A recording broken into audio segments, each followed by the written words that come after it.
This time, she's our mother. And she's giving birth to everything.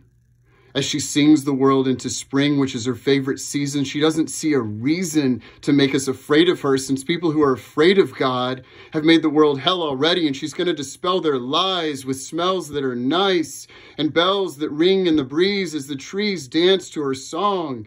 She just wants us to belong and get along and stop trying to prove each other wrong and show off how strong we are. That world is gone.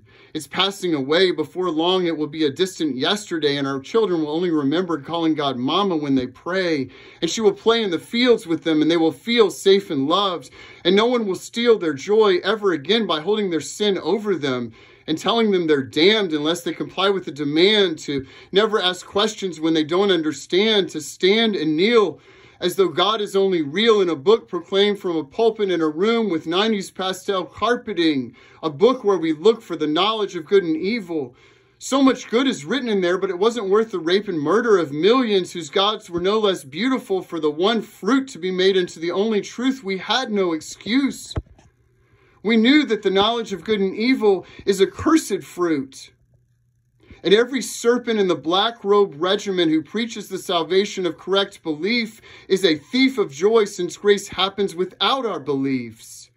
In the midst of disease and sleazy catastrophes, when we cease and desist from trying to prove ourselves right and surrender to the light that is bright and pure enough to cure us by striking us blind until our mind stops trying to control God, who doesn't live in a book, who forgives us for building an empire out of her love. But she said enough is enough, and she's going to play it tough for a while until every juvenile with all the answers is ready to sit down and shut up once they've had enough of the cup of wrath.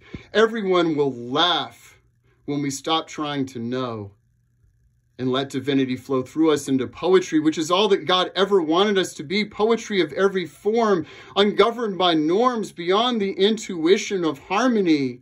Always saying yes and, even when we don't understand, letting love take command of humanity before we fall into deeper calamity caused by our vanity. But God is not overwhelmed by our insanity any more than a mother is overwhelmed by a screaming child.